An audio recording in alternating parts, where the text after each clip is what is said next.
What's going on, everybody? My name is Jay. This is going to be a series of videos that I'm going to put together, trying to outline some of the issues that are going on in the Black community. I myself am Black, and what I want to do is try to get some group discussions going on by way of comments, etc., linking to other videos, to just try to open up some realistic viewpoints on these issues, because a lot of what I'm seeing and hearing is not statistically based. A little bit about my background. I'm a statistician for the United States military. I also am a voiceover artist. I have some audiobooks and things like that. But and I never really thought about doing a YouTube channel until recently. But I feel like it's a great platform, to get out there and get some information out to the public. So yeah, we're gonna go with that. But today I want to talk about just an issue that came up in a group discussion I was having, and a friend of mine said that the reason why Black men we don't really date Black women as much anymore is because we've fallen behind, Black women. Black women are ahead of us statistically, in jobs and stuff like that. So, of course, I wanted to look into that. Not saying that that is the reason, but it's definitely true that statistically, as far as success in the United States, at least, you have a situation where there's a big gap in certain areas. So I want to point out where those gaps are and then talk about how we're going to, be able to fix those issues, right? Because if we bring a problem out, we should bring a solution out. I hate watching videos and it's just people just crying and whining about, the woe is me. There's an issue going on. There's nothing I can do about it. And it's like, then shut the hell up, man, because you're not really part of the solution. And I hate having negativity around me. So if anybody's like that around me, I immediately just push them away. If you don't have some kind of solution, don't come at me with no nonsense, and don't be a grown ass person come at me whining, oh, I can't get this, I can't get that. I hate that attitude, and I will just straight up shut it down. But anyway, what I want to look at is the statistic I found according to the National Center for Education Statistics. In 2010, let's look at bachelor's degrees, right? 65% of bachelor's degrees earned in the Black community were earned by Black women. I'll say that again. 65% of bachelor's degrees that were earned in the Black community were earned by Black women. Now, what does that mean? Okay, let's state the obvious. It means that 35% were earned by Black men, right? Now, that could be a bit, that actually is a problem in itself. And I'll tell you why. The common defense you're going to get when you throw this statistic out is, and you start talking about correlation with money, is somebody's going to always stand up and be like, well, Black people don't have to have degrees to make money. You don't have to have a degree to get money. And that's true. You don't have to have a degree to get money. That is a true statement. But it's also a true statement if we say, if you have a degree, you're not necessarily going to make money either. But don't use that as a defense. Like, don't be the guy that's like, hey, man, just because you get that degree, that doesn't mean you're going to be making money. You might end up in 90,000 in debt. Don't be that idiot, because you're just going to look like a fool if you have that logic. That is true. That could happen, but that is not a reason to not get a degree. That's very foolish. In the United States, if you have a degree, here's your true statement. If you have a degree, the odds of you making more money are higher, right? And that's true because if we look at the statistics of everybody who has degrees versus everybody who does not have degrees, you will make more money if you have a degree on average, the average amount, So if we're looking at this from a statistical standpoint, which I look at everything from statistical standpoint, and then I try to put logic in it, and then I try to put my own personal feelings in it at the end. I don't lead with my personal feelings, because I think that's what gets a lot of people in trouble. If you want to maximize the odds, like if your goal is I want to make 6 figures, right? Then part of your business plan should be, there should be a degree somewhere in there. Not only because you need the degree to make the money, but also because it's going to teach you how to deal with people and manage. Because if you're making 6 figures, and especially in your own business, there's going to be a lot of moving parts that you have to know how to deal with: financial end, the accounting end, human resource end, managing. You got to be able to write. You got to be able to communicate effectively, that type of thing. So, those are classes you're going to be learning in college. So that's why you need those skills, because you don't want to be a boss that can't write correctly and stuff like that, because you'll look silly when you're sending out emails and stuff like that. Like I have a boss that sends out emails, and, if you're misspelling stuff and stuff like that, it just makes people look at you like, what the hell, not about using the wrong there or than or something, but I'm talking about, like, if you write a whole damn email and there's no punctuation in it, like it's just one long 800-word sentence, you don't really look, that looks kind of some kind of way, it looks pretty bad. But anyway, let me get back, because I digressed off my original point. So how does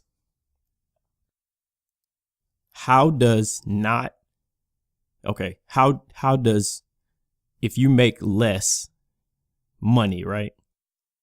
How would that affect you in a relationship? Well, let's go back to the 60s, the 1960s. In the 1960s, the average black man was the breadwinner in his household, right? So he was bringing home the money. The wife was taking care of the house and all that. And, they were happy with that setup. They had their kids and they raised them together or whatnot, and everything was good, right? Well, everything wasn't good, but let's just say that for argument's sake. Now, if you look at the average black child,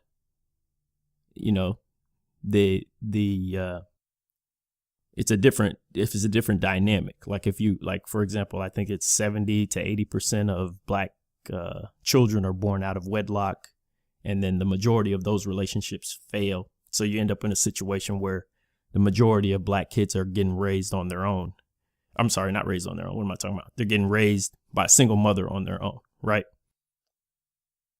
And that also plays into a big part of the problem here too, because not only are black women on average making more money, but also the black men that are making the money, a lot of them don't have kids.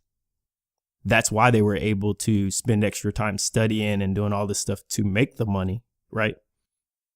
Those guys are in a pool, are in a pool of women where a lot of them have kids and they don't have a kid, which that's another topic. You know what I'm saying? So, for example, if you say an average black guy that makes 80 grand a year, which that makes him, he's not the average black male, but an average black male that makes 80 grand a year. Like I know probably, 20 black guys that make, 80 grand a year or more that I'm close to, Most of them either have one kid or no kid,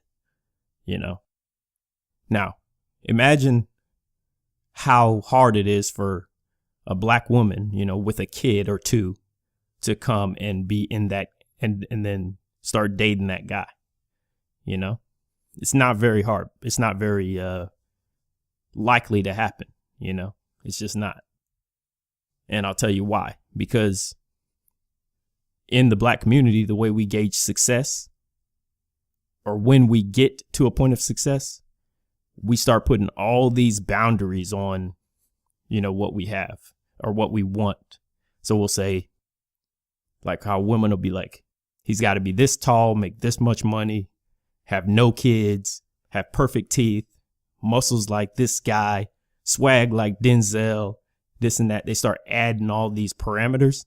Well, men do the same thing. They're like, she's got to be, have a tight body, no kids, and they start just laying out all this stuff that just eliminates like huge percentages of the population with every demand. You know what I'm saying? So not to mention your highly successful black guys that are making all the money and stuff like that. Those guys are highly sought after by every different ethnicity, as well, which that's another topic of why, successful black men end up with white women, or Hispanic women versus black women. There's several reasons for that. Some stem from that black guy's past, and some stem from availability. For example, if you're a black doctor that grew up in the hood dating black women or dating Hispanic women, right? When you moved out of that area, you're a $400,000 a year earning doctor. If you're a single doctor, think about in proximity what type of circles you're going to roll in, who's going to be around you. That's going to statistically, that's going to show you who you're probably going to be dating. In some cases, you may even have to go out of your way to date your race, in other words. And if you're a person that's not determined, if you're not one of those black guys that's like, I have to be with a black woman, then chances are you wouldn't be, because you're going to be in a certain circle, because you have to actually push people out of the way and be like, no, I'm going to go find a black woman, but a lot of guys don't think like that. So that's what I mean by proximity and, just of who they're going to date. And there's also a difference between, a black guy that says, I never date black women ever anymore. I will never date a black woman again. There's a difference between that guy and a black guy that always dates black women, except for, today. Now he's like, you know what? I think I'm going to date a white woman. She's really cool. The one I work with, she's real cool. I'm going to give her a shot or whatever. There's a difference between those two type of people. And a lot of people will just straight up say, there's no difference. It's like, why are you abandoning your race? It's like they'll lump those two types of guys together, which is just kind of crazy in itself. And also, why would you be concerned so much about somebody besides that's not you? It's just really silly to me. But back to my original point with the black women and the salary disparity. Let's look at master's degrees. According to the National Center for Education Statistics, black women, 71.1% of the master's degrees in the black community earned are by black women. What does that mean? That means less than 29% are earned by black men. So when you say, so that's real bad, because when you're saying now, as the percentage goes higher for earnings, right? Because you make more with a master's degree than a bachelor's on average. So now as this black woman makes more money, even less black men are going to be on her financial level. Now, how does that affect the black community? Let me give you an example.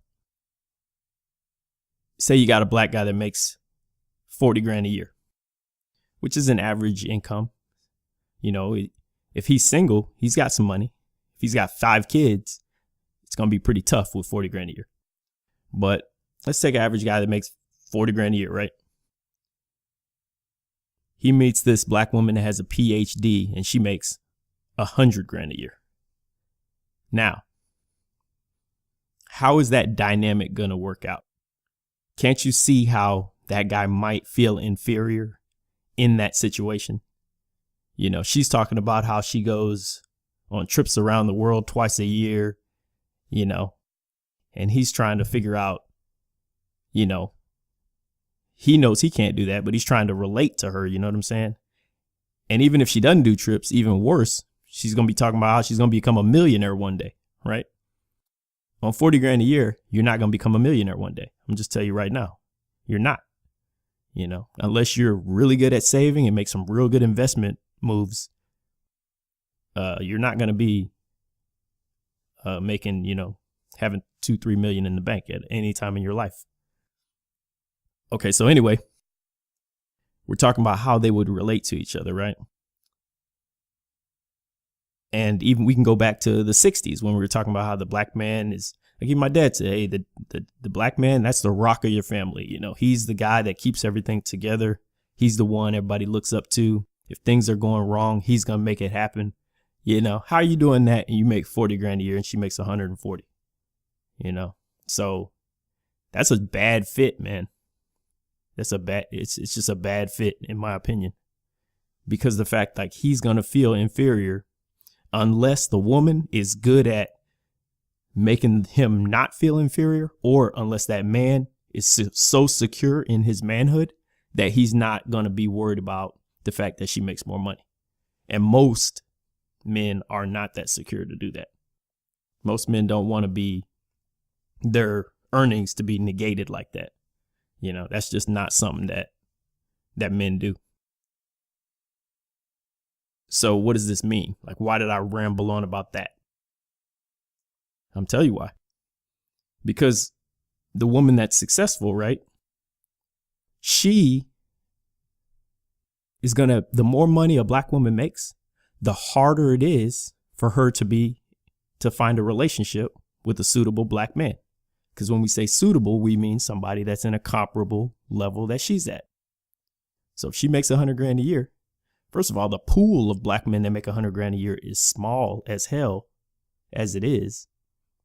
And that's because going back to the high school, college days, right? Well, first of all, there's a disparity in the education system, which I'm going to probably do a video about and show you why on average black people get worse educations than everybody else. And it has to do with the average household income and money that goes into fund different schools, tier schools, like your A schools versus your C schools. They get different, funding. But I'm going to go into that and how that affects the outcome of of where you end up and what you can do to fix that. I'm going to go into that later. But my point is, we have to fix the situation of not only the income disparity, right? But we also got to fix the situation of how many of our black men are abandoning the black women. Now when we say 70-80% of black kids born out of wedlock, right? And then the majority of those, they end up single. Those are things we can fix, right? Because you can A, not have a kid out of wedlock, or put things in place to make sure you don't. And B, you can not be so quick to abandon your relationships, right? So if you're with somebody, and you decide to be exclusive, you got to be able to work through those problems. You got to be with somebody that no matter what comes up, you're not going to just, pull your cord and be like, I'm out. And I feel like we're too quick to do that. We're way quicker than, our grandparents were, that would just stick with it for 30 years or whatever. Way quicker. We're way quicker to be like, and I'm guilty of it too.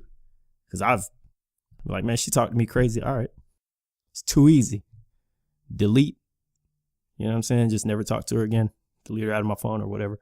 I'm guilty of it too, but we got to get better at that. We got to be able to communicate. Got to be able to say, okay, no, this is what we got to be able to do. We got to be able to agree to disagree with people. If you don't agree with somebody, you got to be able to be like, you know what? I respect your point. My point is this, and let's just try to move forward, understanding each other's viewpoint. You got to be able to do that. You can't be like, no, you have to see it my way or the highway or whatever, all that kind of shit. You can't be like that. Because if you're like that, then, obviously it's not going to work out. because you're going to get to a point where your viewpoint differs from that person, and then it's going to be over, and you don't want your relationship to be that fragile, especially if you're married or if you have kids involved, And also, as far as for the woman's perspective, you don't want to be, we got to get this whole ideal out of the way of, this is not the majority of women either. This is like the low 20%, the ones that cause problems for you 80%. Because I'm probably talking to most of the 80%. So maybe y'all can mentor this 20% I'm about to hit you with. But the 20% that's like in their mind, that's like, I'm going to get with this guy and get pregnant because he makes money. So I'm going to get that $600 a month child support payment. I'm going to get that $800 a month this. He's going to pay my rent. You don't, men, successful black men especially, they fear that woman. They fear that happening. They fear waking up that one day getting that phone call. Oh, I'm just letting you know I'm pregnant. Men fear that. And that sends a lot of them running to the hills. You know what I'm saying? So, and it perpetuates the problem too, because a lot of men that don't have kids, you know what I'm saying, which is higher percentage of successful men that don't have kids, they're not trying to hear nothing about no woman with kids. I'm telling you right now. I know a lot of guys that don't have kids, and this isn't just black people. I know a lot of guys that don't have kids that ain't trying to date nobody with no kid, not trying to raise nobody else's kid, none of that.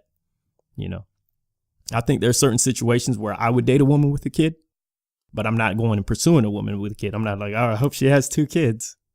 That'd be wonderful. No, there's no guy out there doing that,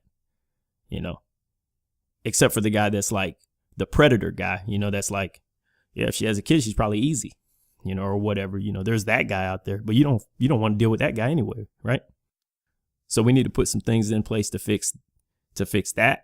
We need to mentor these ratchet females that are ruining it for everybody else. We need to work on a higher percentage of us getting out of our 20s without a record, because that's going to put us on that downhill slope, and then we also got to, start getting enrolled in some more technical schools and stuff like that. That's all those things. They're not going to fix every issue we have, obviously, because we still have like a ton more freaking issues on top of that. Plus we got, some people deal with racism and stuff like that, but we still got to be able to be taking accountability of our own actions, right? And be like, hey, this is what we can do to improve, to at least improve our part of it. We got to be able to look ourselves in the mirror and say, well, what could I be doing differently? Instead of saying, what does somebody else have to do to help me? Because if you leave it up to your government to help you, I'm going to tell you right now, they will leave your ass waiting for your entire lifetime. You know what I'm saying? And if y'all that are in your upper 20s, y'all already know. Y'all that are in your 40s, y'all already know. But if we can teach these guys in their teens and these women in their teens, start acting right and figure out how we're going to actually relate to them and give them better role models, it's going to put us all on a better path for success. But my rant for today is over. Remember, always shoot for legendary so you can achieve greatness. I'm out.